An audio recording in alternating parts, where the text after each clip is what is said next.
todos los días hay una noticia en el sistema penitenciario que son estremecedoras. Ese tema de una relación de uno de los guías con detenidos y con uno de ellos que se fugó de la penitenciaría el fin de semana pasado. Es otro caso que realmente dice lo mal que está el sistema carcelario del país. Buenos días. Buenos días, Milton. Buenos días, Verónica. Siempre un gusto estar aquí, charlar con ustedes.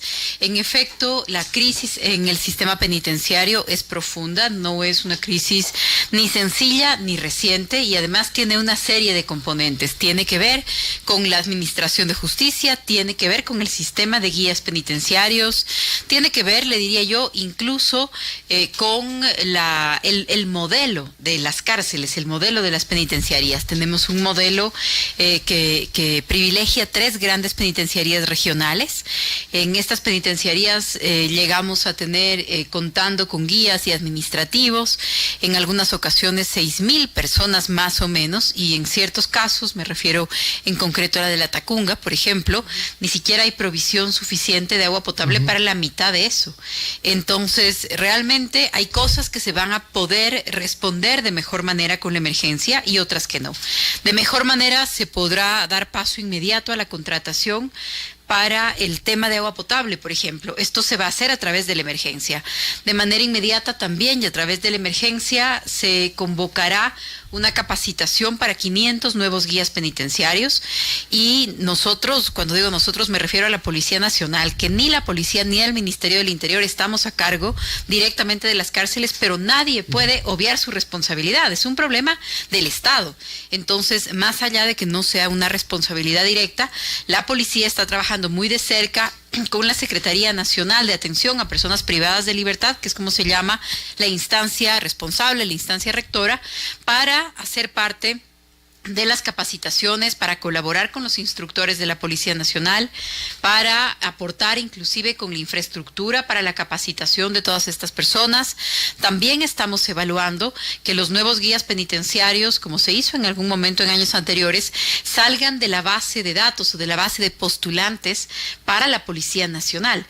¿Por qué? Porque ellos han pasado ya por algunos filtros que nos darían alertas que eviten lo que usted ahora mismo mencionaba. Uno de los guías penitenciarios que trabaja en la cárcel en la que fue la fuga de hace pocos días, era hermano de uno de los privados de libertad y además habían recibido la noticia del traslado, porque eso no sé si todavía se ha hecho público, pero se estaba planificando un traslado de algunas personas. Los nombres de estas 2 personas que se fugaron aparecían en la lista, así que evidentemente presumimos una fuga de información de los propios encargados de la penitenciaría para que facilitó, que provocó, que animó esta fuga. La policía está trabajando en la recaptura. No es la primera vez en estos meses que nos sucede esto. En algunas ocasiones la captura ha sido inmediata. Tuvimos, no sé si ustedes recuerdan, hace algunos meses una fuga en la cárcel de Ibarra y un equipo especial del GOE literalmente los bajó del techo, ¿no? Que estuvo ahí, fue una reacción inmediata, fueron capturados. Hace 3-4 semanas tuvimos una fuga de 3 personas en la cárcel de Esmeraldas. En las siguientes 48 horas los 3 fugados fueron capturados y en este momento evidentemente para la policía es una prioridad la captura de quienes se fugaron en Guayaquil. ¿Este guía está siendo investigado? ¿Fue separado ya? Entiendo que está siendo investigado, sí, y para ser separado necesita un proceso que también esté en marcha. Este tema de la fuga del fin de semana, las cámaras justo de ese pabellón estaban dañadas. Había la posibilidad, hablábamos con Juan Zapata, el director del ECU, de que una cámara del ECU San Borondón haya grabado la fuga. Ya se confirmó esto, él dijo que iba a recibir un informe el día lunes. Usted ya sabe si es que existe la grabación, por lo menos de una cámara del ECU 911, y por qué las cámaras estaban dañadas, las cámaras internas del pabellón por donde se fugan. Bueno, eso es parte de lo que habrá que atender con la emergencia. No sé esas cámaras porque están dañadas, pero evidentemente es muy sospechoso, tiene que ser investigado. el actual modelo de la manera en la que la policía participa en la seguridad, por ejemplo, impide que la policía maneje los controles de las cámaras. No solamente es un problema de tener las cámaras, sino además quién decide hacia dónde miran, por decirlo de alguna manera, las cámaras. Y la policía cuenta con un sistema de inteligencia penitenciaria que trabaja dentro de las cárceles, y una de las cosas que se ha modificado ya en esta emergencia es que la policía tiene ahora el control de estos cuartos de vigilancia, cosa que hasta hace pocos días no sucedía. ¿Cuál es la importancia de que podamos también contar para algunas actividades puntuales, específicas, con Fuerzas Armadas, que es parte de lo que se ha discutido, y supongo también un asunto sobre el que se pronunciará la Corte Constitucional, según la noticia que ustedes comentaban ahora mismo? Fuerzas Armadas no está planificado que entren en contacto con las personas privadas de libertad, ni que hagan seguridad directa de los pabellones, como sí sucede con la policía en los pabellones de máxima seguridad. En este caso, las Fuerzas Armadas estarían encargadas de la seguridad del perímetro de las cárceles y, de manera ideal, del primer filtro de entrada. ¿Por qué? Porque no podemos negar que hay cosas que están entrando a las cárceles que no deberían entrar, que están prohibidas y que son ilegales y que están entrando. ¿Ya se pusieron de acuerdo con el ministro de Defensa sobre este tema del primer filtro? Así es, estamos trabajando en eso, tenemos un modelo, muchas gracias. Tenemos un modelo, tenemos unos protocolos de actuación, hay decenas de centros penitenciarios en el país, así que este modelo probablemente será para las cárceles regionales, para la de La Tacunga, la de Turi, la de Guayas. Probablemente será solo para esto, pero eso nos permitiría, dependiendo de en cuántos filtros participen las Fuerzas Armadas, eso permitiría que un grupo importante de la policía pueda ingresar para apoyar la seguridad interna, porque ahora mismo destinamos casi 2.000 personas para seguridad en las cárceles, entre los perímetros, los filtros y los pabellones de máxima seguridad. Esto nos va a permitir, si es que Fuerzas Armadas participan en alguna de estas actividades, lo que va a pasar es que el personal de policía puede liberarse para también fortalecer seguridad interna. ¿De qué depende todavía esta participación de Fuerzas Armadas? Nosotros hemos trabajado incluso antes de manera preparatoria al decreto de emergencia para que estos protocolos estén claros, porque Fuerzas Armadas no ha participado antes, entiendo yo, en el tema penitenciario, entonces también habían muchas dudas que resolver. Y tenemos listos los protocolos y el plan. Yo creería que tan pronto se pronuncie la Corte Constitucional, que tiene esta potestad de opinar sobre una emergencia, un estado de excepción, o de negarlo inclusive. Tan pronto se pronuncie la Corte Constitucional, yo creería que estamos listos para implementarlo, aunque algunas actividades ya se han empezado a hacer de manera conjunta. Por ejemplo, control de armas en los perímetros, sin que sea todavía una responsabilidad entregada, pero ya hay cosas que hemos empezado a funcionar. 7:20 conversamos con la ministra del Interior, María Paula Romo. Señora ministra, sobre esta polémica surgida a partir de la intervención de las Fuerzas Armadas en los perímetros de las cárceles y también como parte de los primeros filtros, pues hay quienes creen que las Fuerzas Armadas no están capacitadas para efectuar estas labores porque además no tienen una capacitación adecuada, tienen armas que son letales, entonces eso podría llevar quizás a un problema de derechos humanos. ¿Qué puede decir a quienes piensan de esta forma y que de hecho han puesto una amicus curiae y también se analiza por parte de la Corte Constitucional esta situación? Sí, claro que sí. Las Fuerzas Armadas tienen una preparación y tienen una misión distinta a la que tienen otros cuerpos de seguridad. Entonces, nosotros comprendemos esa preocupación. En ningún momento queremos cruzar esa línea. No queremos que sean Fuerzas Armadas las que estén en contacto directo con personas privadas de libertad. Es una medida excepcional, pero es una medida a la que hay que responder. Uno de los requisitos de un estado de excepción es precisamente ese, que otras medidas que puedan aplicarse no sean suficientes para atender la situación. Yo hace un momento les decía, a las cárceles están entrando objetos prohibidos. En estos meses, de lo que va del año, en estos meses la Policía Nacional ha hecho 300 requisas en cárceles, en números cerrados, 300 requisas en cárceles. En las requisas se retiran objetos prohibidos, armas cortopunzantes, hemos encontrado granadas, alcohol, drogas. 1.900 litros de alcohol se han sacado en estos meses de las cárceles. 1.900 litros de alcohol. O sea, uno se imagina cuál es el volumen, ¿no es cierto?, que significa eso. No es algo sencillo de ingresar, no es algo que puede pasar desapercibido. Entonces tenemos un problema. Tenemos un problema en los filtros, tenemos un problema en los accesos, y Fuerzas Armadas, precisamente por no haber participado, por haberse mantenido lejos de este circuito que tiene la capacidad de contaminar a quienes están cerca, Fuerzas Armadas pueden ser un apoyo temporal mientras se recupera el control de todos estos espacios y también mientras se separa a los responsables. Ahora, usted dijo que no, en los exteriores de las cárceles nunca estarán solo contingentes militares, siempre tendrán un grupo de policías. No obstante, usted mencionó que incluso los militares podrían disparar a un reo que se fugue.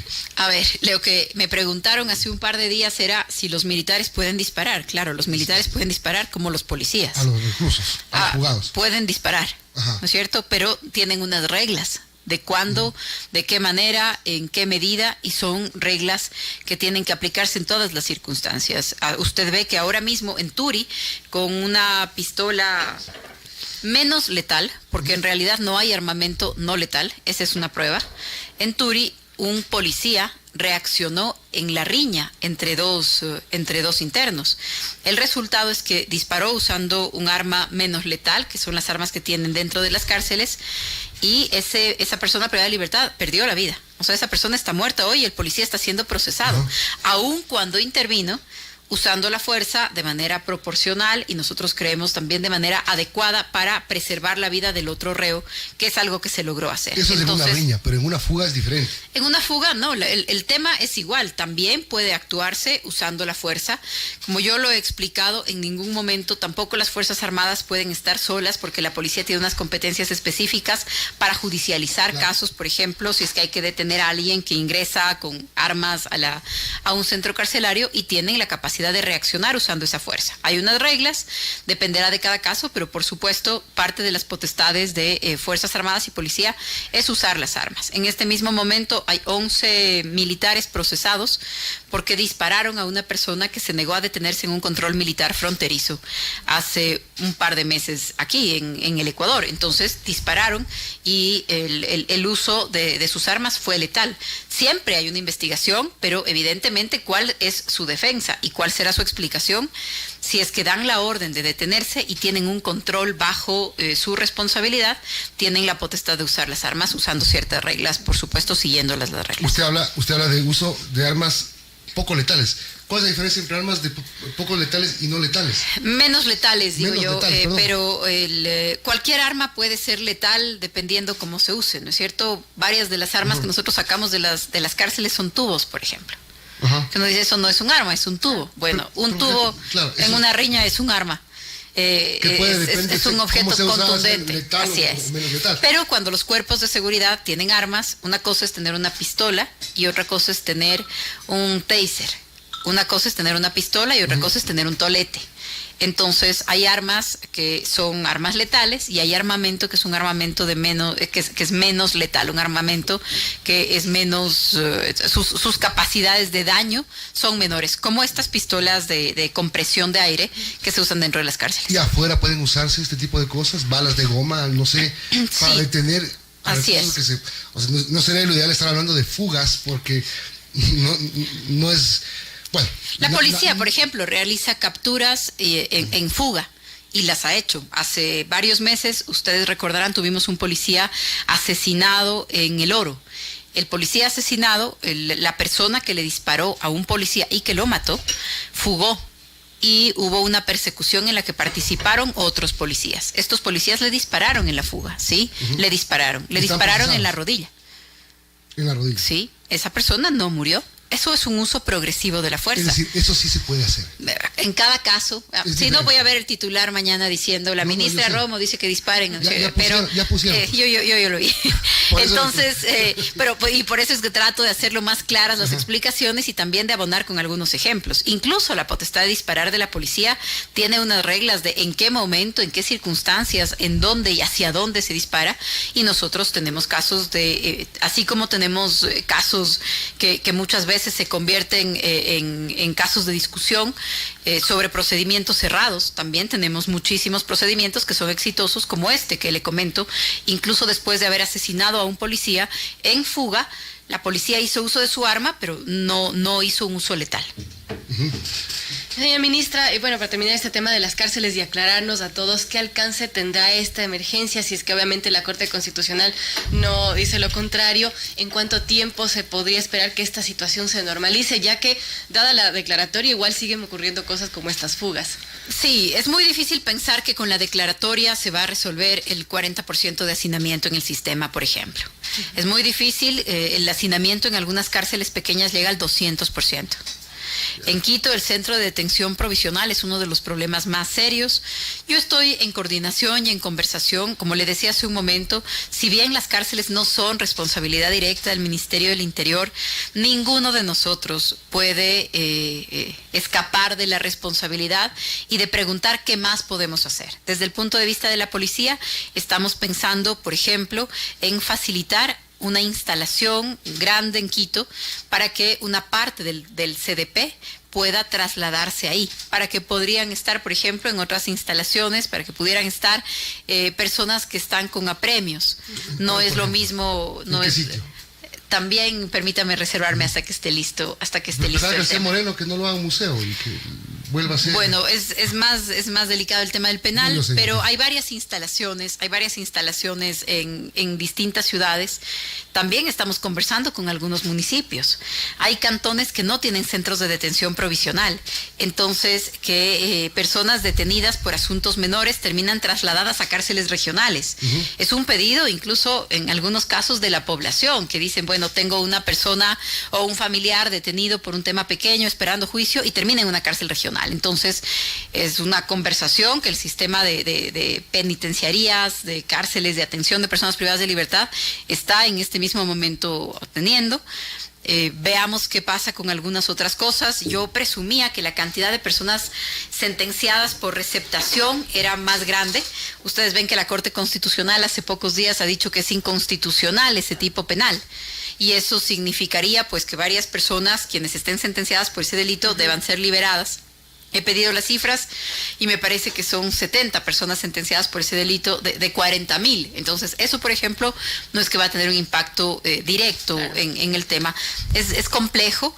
Todos estamos participando, todos estamos, las instancias del Estado dispuestas a apoyar y a encontrar una solución. Ahora, siguiendo el tema de cárceles, creo que todavía hay algunos temas. Usted menciona que el ingreso de estos objetos de alcohol, armas, celulares, de hecho los crímenes que se producen dentro de la cárcel son grabados con celulares de los presos. Así es. Pero hay cosas que realmente me parece que pasan por falta de voluntad y decisión y control efectivo, pero básicamente voluntad. Veíamos un reportaje el otro día en donde las personas que ingresaban a visitar en Guayaquil a sus familiares que están detenidos tienen que alquilar ropa afuera porque no podían ingresar con determinado tipo de indumentaria. O sea, para eso sí existe el control.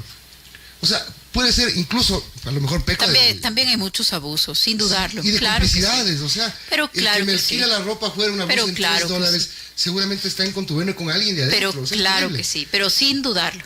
Entiendo que en ese caso ya está en marcha una investigación, pero insisto, hay cosas, muchas de estas que no son responsabilidad del Ministerio del Interior. No, yo les puedo comentar lo que estamos coordinando, pero hay temas ya más concretos que tendrá que evacuar el ministro Pazmiño.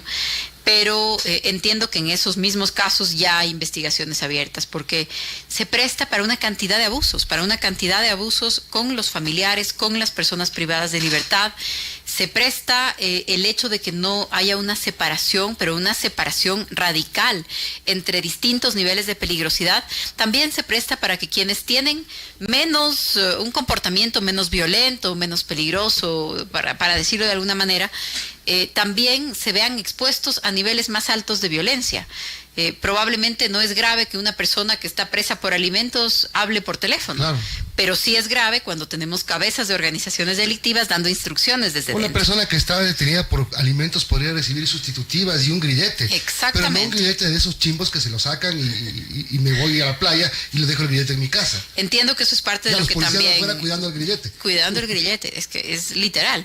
Pero O sea, entiendo que algo también bien es integral parte... lo que tiene que pasar, bien Exacto, integral. entiendo que también es parte de lo que se está evaluando y se evalúa, insisto, no depende de mi decisión, pero lo conozco porque todos los días hace parte de mi preocupación, eso sí, y entiendo que se evalúa un modelo en el que no se comprarían los grilletes, sino directamente el servicio de monitoreo, de tal manera que si están viejos, la empresa es la que los reemplaza, si están dañados, la empresa es la que los reemplaza.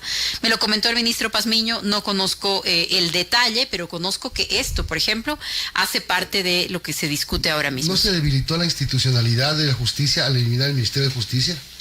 Hay Porque varias... la Secretaría de Rehabilitación suena más chiquita, entonces como que tiene menos poderes, menos capacidades. Mire, usted le acaba de decir ministro al secretario, que debe tener rango de ministro. Tiene rango de ministro, sí. No creo que sea un problema de debilidad del ministerio, hay un problema de institucionalidad que sí es delicado. ¿A qué me refiero? Guías penitenciarios. ¿Cuánto ganan? ¿Cuál es la carrera de los guías? ¿Tienen ascenso? ¿Tienen un horizonte de futuro de hacer la carrera? ¿Habrá sido necesario que tengamos guías penitenciarios como un cuerpo de seguridad aparte de la Policía Nacional? Esto está en un código de seguridad integral, esto hace parte del COESCOP. El COESCOP creó varios cuerpos de seguridad paralelos. El cuerpo de seguridad aduanero, separado como una estructura de seguridad, aparte de la policía y de las Fuerzas Armadas. El cuerpo de guías penitenciarios como una estructura de seguridad aparte. Acuérdense del cuerpo del servicio civil para cuidados presidenciales, ¿no? No ese es el nombre, pero no me acuerdo exactamente. Eso también está creado en el COESCOP. Pero no, el servicio, ese es el que tenemos ahora y hace parte de las Fuerzas Armadas. No es un cuerpo civil paralelo como el que diseñó el COESCOP. Eso era también una unidad de la policía que se disolvió, pero el COESCOP creaba un cuerpo aparte para cuidado. El civil. Exactamente. El COESCOP, exacto. El COESCOP, que es el Código de Entidades de Seguridad, crea 4, 5, 6 cuerpos de seguridad paralelos. Es incomparable con todos los problemas que tenemos, porque evidentemente la Policía Nacional también es una institución complicada, también el hecho de trabajar en el límite con el delito representa una serie de riesgos, de amenazas, pero con todos los problemas que tenemos, la policía tiene 180 años de vida institucional. Entonces no es lo mismo una institución, una institucionalidad de seguridad que tiene 2 años o 3 años, con instituciones que tienen casi 2 siglos. Entonces, también la pregunta es una pregunta de fondo sobre estos modelos de seguridad paralelos que se crearon. Estamos discutiéndolo, estamos trabajando, tenemos propuestas, pero no es algo que se resuelva de un día para el otro. Ya, solo un dato que me confirme y termino el tema cárceles para que la me pregunte lo que quiera. 500 guías inmediatamente.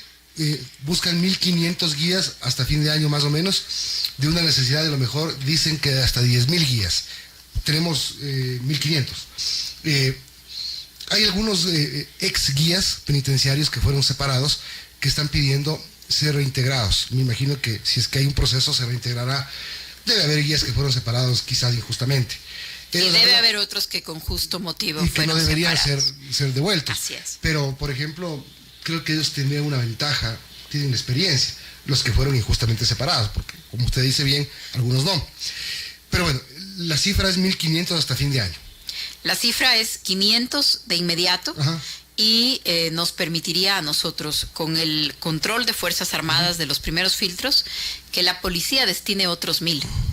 Eso significa que de inmediato podríamos incorporar estos 1.500, que es la primera previsión, aunque no todos sean guías.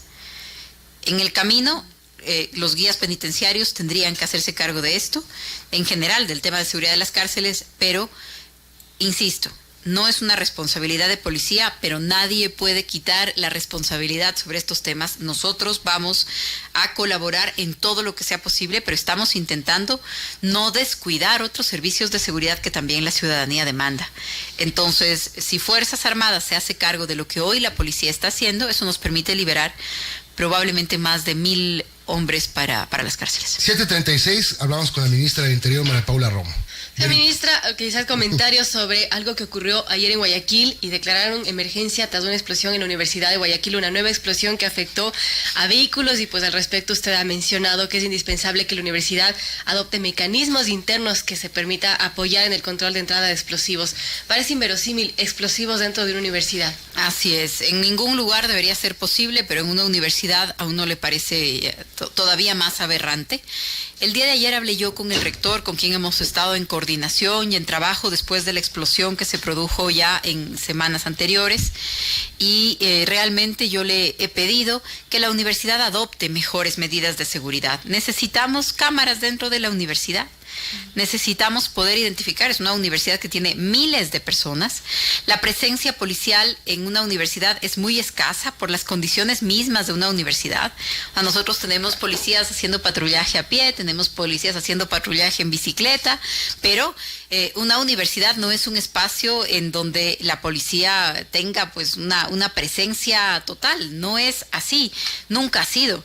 En determinados momentos de la historia, una reivindicación de las universidades es que la policía no pueda entrar pues libremente. Es un recinto que tiene ese tipo de protecciones, pero eso no puede convertirse en una carta blanca para delinquir. ¿De qué cosas hemos hablado con el rector de la Universidad de Guayaquil? Una persona que está a cargo de la intervención, el doctor Pazley. Hemos hablado de la necesidad de que existan plumas, controles de acceso para los vehículos, por ejemplo, para saber qué pasa, quién entra, quiénes entran, cámaras que nos permitan también saber eso, cámaras en las entradas. Probablemente no es fácil llenar de cámaras toda la universidad, pero si al menos tuviéramos cámaras en las entradas, el trabajo de investigación de la policía es un trabajo un poco más fácil. Hoy día tendremos algunos operativos en la universidad también. Yo lo he discutido ayer que estuve en Guayaquil con el coronel Mera a cargo de la zona por estos días y el gobernador del Guayas que estará en la universidad hoy día también. Pero es indispensable que la universidad también tenga nuevas medidas de seguridad. Lo que está sucediendo obliga a que la universidad tenga estos controles. Una universidad muy grande, aquí en Quito, por ejemplo, la Universidad Central, así los tiene. Hay un control estricto de las entradas. Uno sabe, hay unas puertas exactas por las que se entra y hay controles para los autos. Algo más de control va a ser indispensable en la universidad y lo hemos discutido ya con el rector. Otro tema, ministra, se anunció la semana pasada la destitución del general Espinosa Los Monteros por el tema del helicóptero. Finalmente quedó fuera de la institución, se determinó que utilizó el helicóptero de forma irregular. ¿Esa fue la decisión? Esa fue la decisión de la Inspectoría General. Hay una instancia todavía pendiente que es una apelación ante el Ministerio del Interior. Eso agotaría la vía administrativa, así que entiendo que todavía me falta una semana más de plazo para resolver el caso. Ya se lo está resolviendo, sí, está apelado. Ya está apelado. Sí, está apelado y en algunos días voy ya a notificar y a anunciar la decisión final, pero hasta el momento sí, la Inspectoría General de la Policía lo destituyó.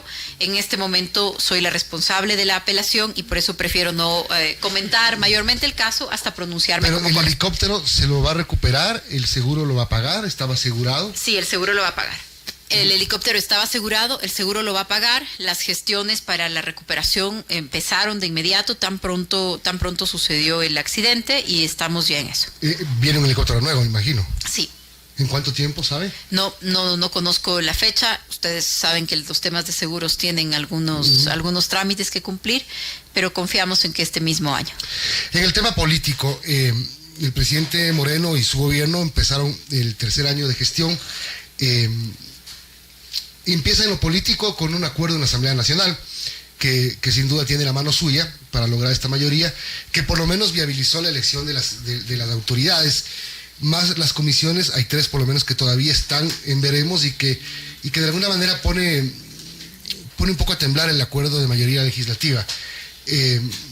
Tener o no tener esas comisiones controladas o digamos en manos de la mayoría es indispensable. No es indispensable, pero yo prefiero comentar el acuerdo en los términos políticos generales en los que yo he participado, he conversado, porque los temas internos de la Asamblea son internos de gestión legislativa, les corresponden a los legisladores y yo he evitado comentarlos en todo este tiempo. Ustedes no me habrán escuchado ni anunciando ni promocionando a ningún candidato, ese no es mi papel, pero como ministra encargada de la política participo y participé en una serie de conversaciones sin lugar a dudas, pero no en los detalles del funcionamiento interno de la Asamblea. Nosotros hemos sido y vamos a seguir siendo muy respetuosos de eso. Hay temas que son internos de la Asamblea respecto del acuerdo. El tema de la organización de comisiones es uno de ellos, pero confío en que esos temas internos, operativos, no van a poner en juego los grandes temas del país, porque el acuerdo no es sobre las comisiones, el acuerdo es sobre la agenda. Usted sabe cómo son. A lo mejor se pelean por las comisiones y terminan rompiendo la mayoría. Una mayoría que realmente sí necesita el gobierno para este año. Tiene cosas importantísimas, por ejemplo, la reforma laboral. Es un tema que necesita del apoyo de la mayoría, si no, se le caen muchas cosas al gobierno. Y viene reforma tributaria, viene fomento productivo. Yo diría que es una mayoría que necesita el país. No es una mayoría que necesita solamente el gobierno. Y eso es lo que hemos pensado al discutir los puntos que están ahí, al discutirlos internamente, al discutirlos con otras fuerzas políticas. Y confío no solamente en la madurez política, sino en la vocación democrática de todos los sectores que participaron en el acuerdo y de algunos que no participaron en el acuerdo también, para que el tema de las comisiones no se convierta en un obstáculo para los grandes temas, porque el tema del acuerdo que se ha logrado alcanzar en la Asamblea Nacional, que ha sido felicitado y reconocido incluso por agencias que evalúan riesgo para inversiones. No sé si ustedes han visto los casos, pero los reportes de agencias que evalúan los temas económicos de los países dicen: en el Ecuador hay una muy buena señal de acuerdos legislativos, porque eso brinda mejores condiciones para la economía.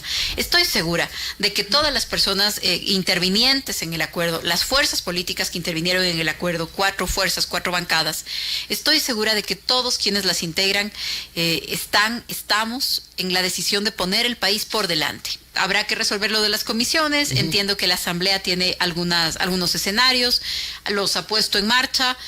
Comprendo los temas internos, yo fui legisladora durante muchos años, conozco la ley, sé lo que están discutiendo, pero ese no es mi papel en este momento. En este momento ese es un tema interno de la Asamblea. Confío en que va a resolverse poniendo por delante los temas del país, porque el acuerdo legislativo no es un acuerdo sobre comisiones, es un acuerdo sobre puntos y sobre objetivos nacionales, y creo que eso va a ser más fuerte que cualquier diferencia política que pueda existir y que yo en mi experiencia también reconozco que puede suceder.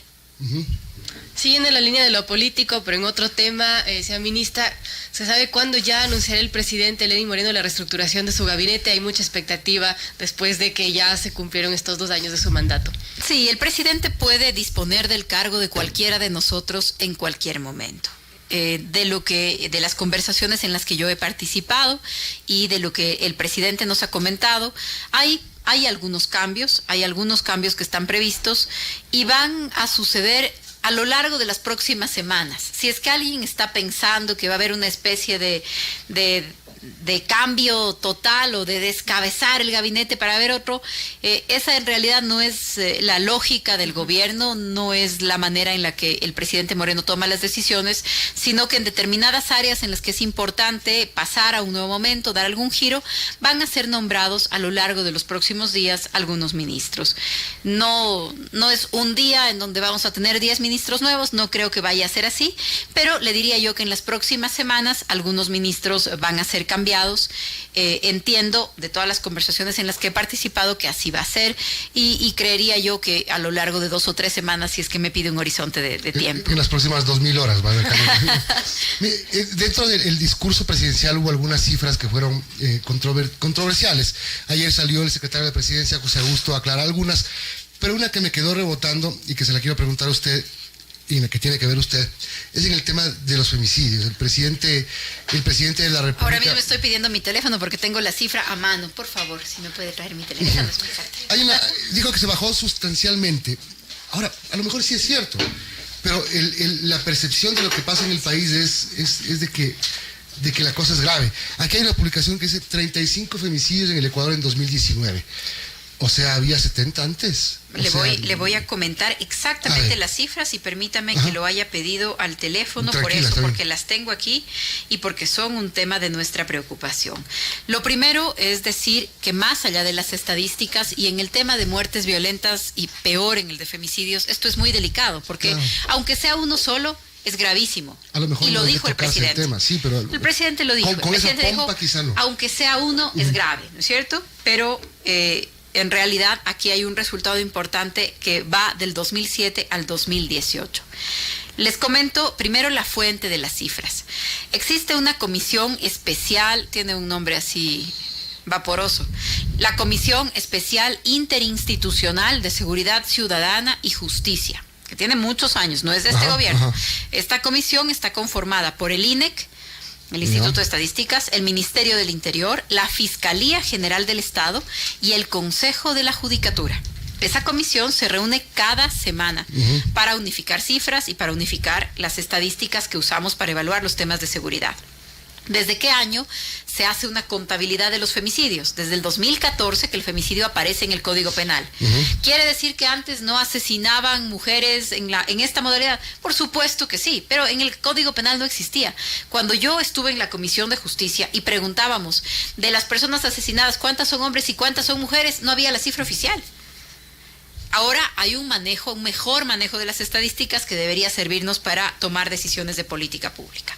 Tenemos esta comisión. Entonces, a fines del 2014, que entra en vigencia el Código Penal, empieza a contabilizarse. Eso quiere decir que en la contabilidad oficial dice que en el 2014 hubo 27 femicidios.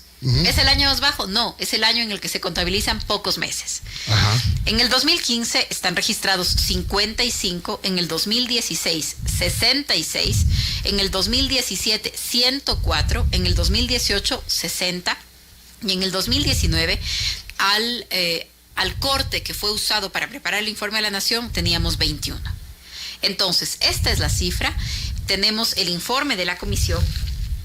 La disminución que se presenta como una disminución de la mitad es una disminución al comparar el 2017 con el 2018 y estas cifras no siempre coinciden con las de las organizaciones de mujeres que hacen un análisis diferente. Aquí está la CEDU, Aldea, algunas organizaciones que dicen que en el 2000 hay una diferencia, 35 femicidios en el 2019, desde el 1 de enero al 5 de mayo. Hay una diferencia. Así es. Dice, pero claro, el tema es cómo lo ponen, porque dice un femicidio cada 3 días. Sí. Se han producido 663 femicidios desde el 2014, dicen ellos. Según las cifras, 333, según las cifras de esta comisión. Ahora, ¿por qué pueden variar las cifras? Porque, por ejemplo, la Fiscalía decida no acusar como femicidio.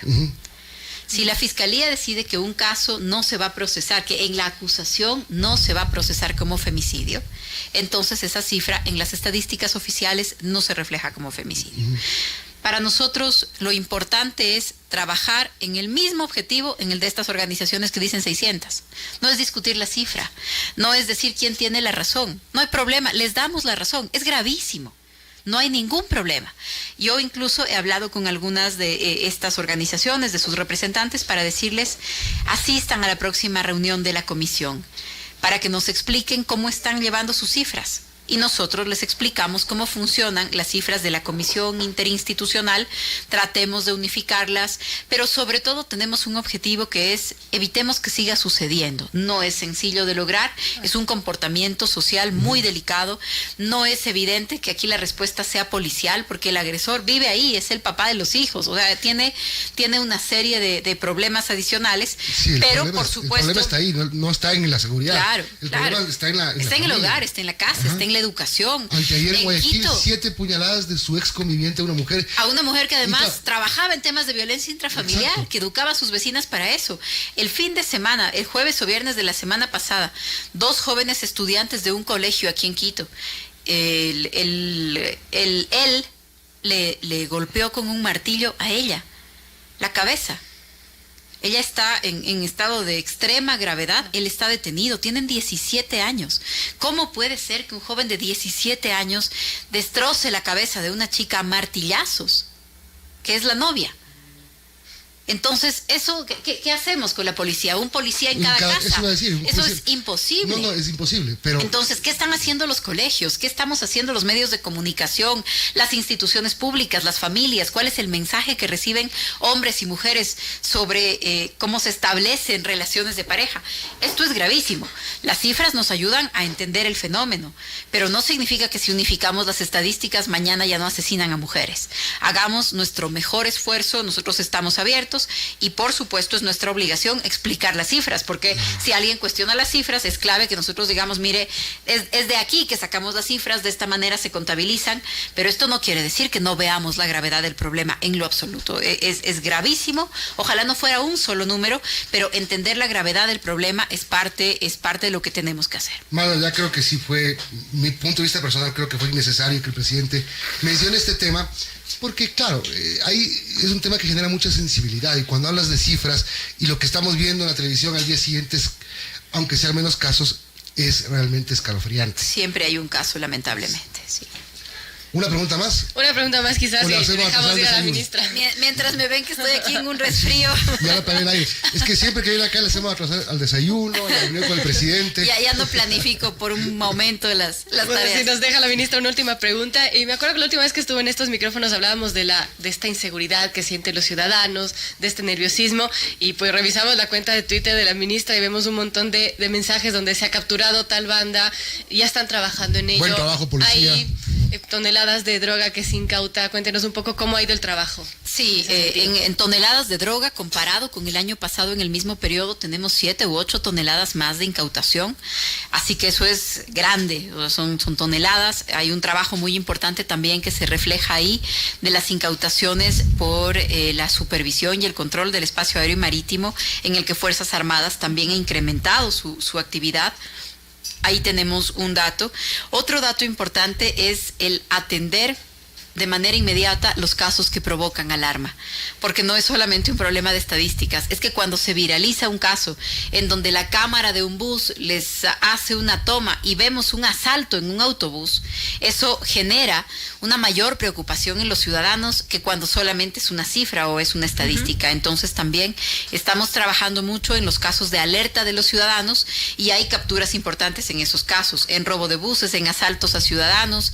Tuvimos la semana pasada una banda que se disfraza de policías. Una banda que disfrazada de policías entra y hace robos. Hemos tenido un reporte también y están capturados de personas que disfrazadas de policías dicen que están haciendo allanamientos. Entonces, es muy importante porque da un mensaje de que no puede existir impunidad en estos casos.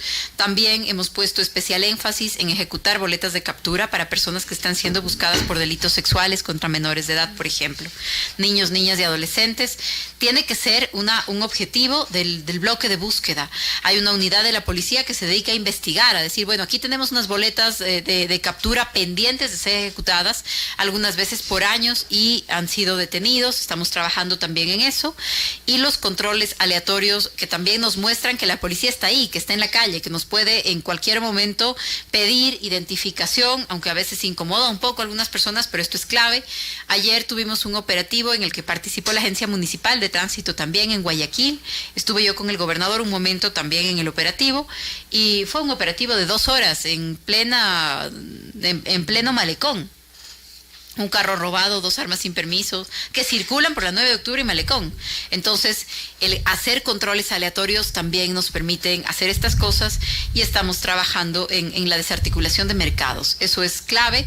Tenemos, por ejemplo, un incremento en robo de motos que ha sucedido en 2 provincias del país. Entonces, ahí están proliferando mercados ilegales. Estamos trabajando con inteligencia, se organizaron interagenciales en diferentes provincias.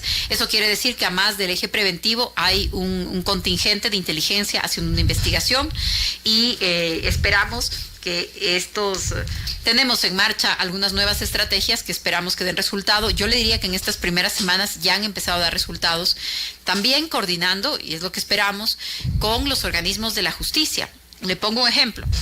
El Consejo de la Judicatura expidió una sanción para un fiscal que no notificó a una persona que preguntó si es que estaba siendo investigada, y no le notificó. El Consejo de la Judicatura le recordó a ese fiscal que es su obligación, si es que alguna persona investigada hace la consulta, responderle con la verdad. Y lo sancionó.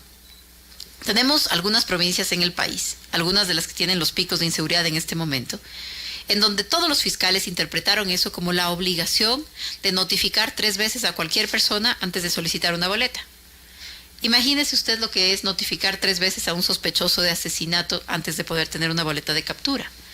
Entonces, ahí tenemos 12 personas liberadas con boletas de captura por asesinato, en donde esta interpretación dice, no le notificaron 3 veces, mándenle nomás. Estamos poniendo una queja para que estos fiscales sean sancionados, o que el Consejo de la Judicatura vuelva a pronunciarse, o que la Fiscalía General emita una directriz aclarando el alcance de esa sanción, porque el trabajo de la policía se puede ver limitado, se puede ver frustrado por estas decisiones. Ahora sí, la última, y ni siquiera me responde verdadero o falso.